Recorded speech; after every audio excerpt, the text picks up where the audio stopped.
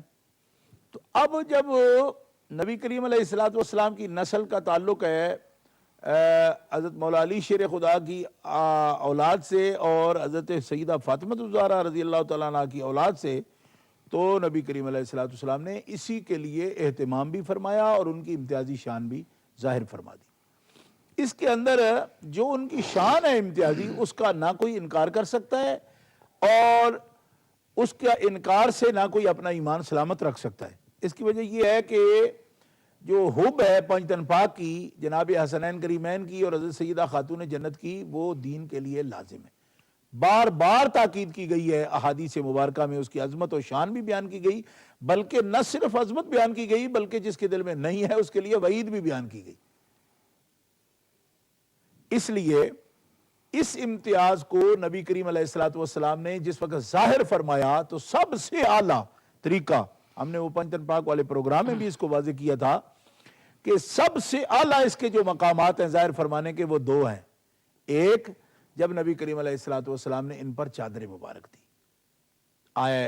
تطہیر جب اتری اور ان کو بلا کر ان کو کسا میں لیا اور چادر ان پر اڑائی، ایک وہ موقع امتیاز کا. اور دوسرا موقع جو ہے وہ نصارہ بنی نجران کے سامنے مقابلے کے وقت مباہلے کے لیے جب نبی کریم علیہ السلام اپنے خاندان کو لے کر نکلے ہیں، تو اس میں اللہ کے پیارے رسول صلی اللہ تعالیٰ علیہ وسلم نے جو ابنانا و ابناکم و نسانا و نساکم و انفسنا و انفسکم تحت آپ جن کو لے کر نکلے ہیں، تو وہ کون ہے؟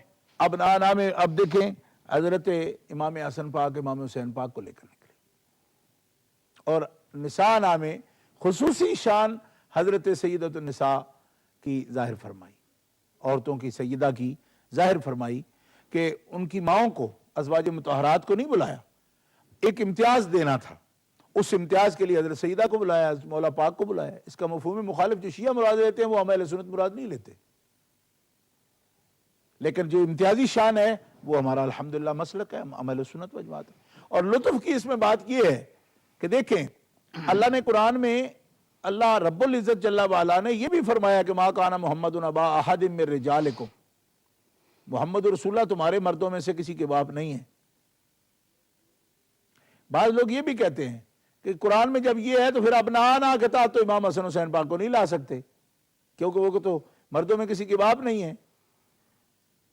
جی اس کے مفسرین کرام نے دو حکمتیں بیان کی. وہ فرماتے ہیں ایک تو یہ بات ہے کہ جس وقت سرکار دو عالم علیہ الصلوۃ والسلام ان دونوں بیٹوں کو ساتھ لے کر آئے ہیں اور بیٹا فرمایا ہے اور بیٹوں کا مصداق ان کو ٹھہرایا ہے، اس وقت یہ دونوں مرد نہیں تھے. ابھی مرد کہتے ہیں بالغ مرد کو، یہ بچے تھے. لیکن دوسری بات جو ہے مفسرین کرام لکھی وہ بڑے نفیس ہے.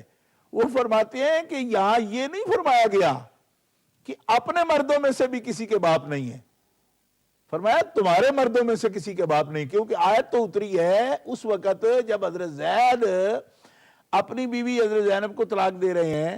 نبی کریم علیہ الصلوۃ والسلام طلاق ان کے ہونے کے بعد نبی کریم علیہ الصلوۃ والسلام نکاح کر رہے ہیں، تو لوگوں نے اس پر ملامت کرنے کی کوشش کی کہ آپ اپنی بہو سے شادی کر رہے ہیں، کیونکہ منہ بولے بیٹے تھے زید.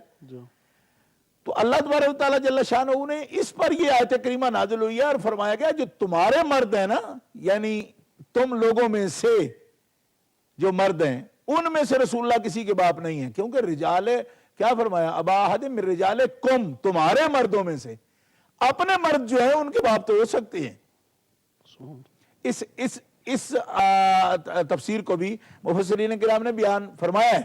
اس لیے ہی نبی کریم علیہ السلام نے ہما ابنائی کا قول فرمایا. اگر اس کا صحیح مصداق یہ ہوتا کہ کسی پر لفظ بولا ہی نہیں جا سکتا ابن رسول کا، تو اس وقت حضور ابنائی کیوں فرماتے؟ حضور کے سامنے تو یہ آیت کی تفسیر موجود تھی. اس لیے معلوم ہوا کہ جناب حسنین کریمین کو آپ نے یہ خصوصی مقام بخشا ہے، اور نساء نام حضرت سیدہ خاتون جنت خصوصی مقام بخشا ہے، اور انفسنا کے تحت مولا علی شیر خدا کو خصوصی مقام آپ نے بخشا ہے. اور اس پر مومنین کا ایمان ہے اور ہمارے سینے اہل بیت اطہار کی محبت سے منور ہیں. یہ امتیازی شان وہ ہماری بہن نے جو پوچھا تھا کہ اس لیے دی ہے کہ بعد میں کوئی اس کا انکار نہ کرے. ہاں یہ بات موجود ہے کہ بیٹی جب جس کے گھر بھیجی جاتی ہے وہ اسی کے اہل بیت کہلاتی ہے. تو رسول اللہ صلی اللہ علیہ وسلم نے اس امکان کو رد کیا کہ کل کو کوئی یہ نہ سمجھے کہ یہ تو صرف آل علی ہیں، آل رسول نہیں ہیں. کیوں؟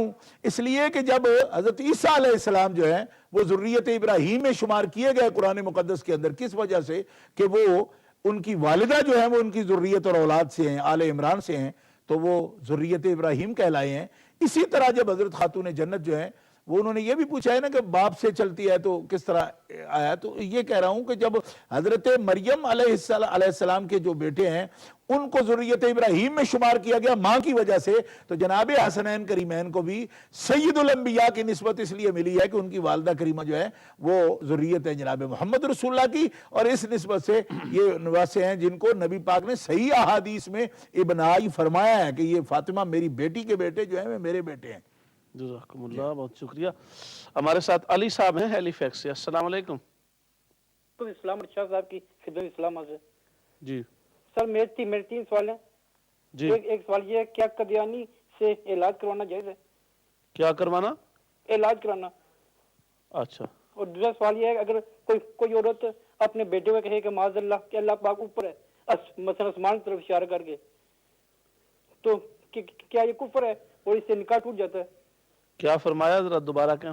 اگر کوئی عورت اپنے بیٹے کو کہے کہ معاذ اللہ اللہ پاک اوپر ہے آسمان کی طرف اشارہ کر کے، تو کیا یہ کفر ہے اور اس سے نکاح ٹوٹ جاتا ہے؟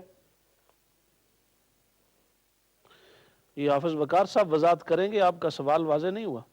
جی سر. تیسرا سوال یہ کہ جو ہماری جو اہل سنت یہاں پر بکھری ہوئی ہے اس میں کیسے اتفاق ہو سکتا ہے؟ جی تیسرا کیا سوال ہے؟ جو ہماری اہل سنت والی جماعت یہاں پر کافی بکھری ہوئی ہے اس میں کیسے اتفاق ہو سکتا ہے؟ اس میں کیسے اتفاق ہو سکتا ہے؟ جی ٹھیک ہے، شکریہ علی بھائی تشریف فرما ہوئے. بریک کا وقت ناظرین معذرت کے ساتھ پھر ہو گیا ہے، اجازت دیجیے آپ کی خدمت میں آتے ہیں دوبارہ.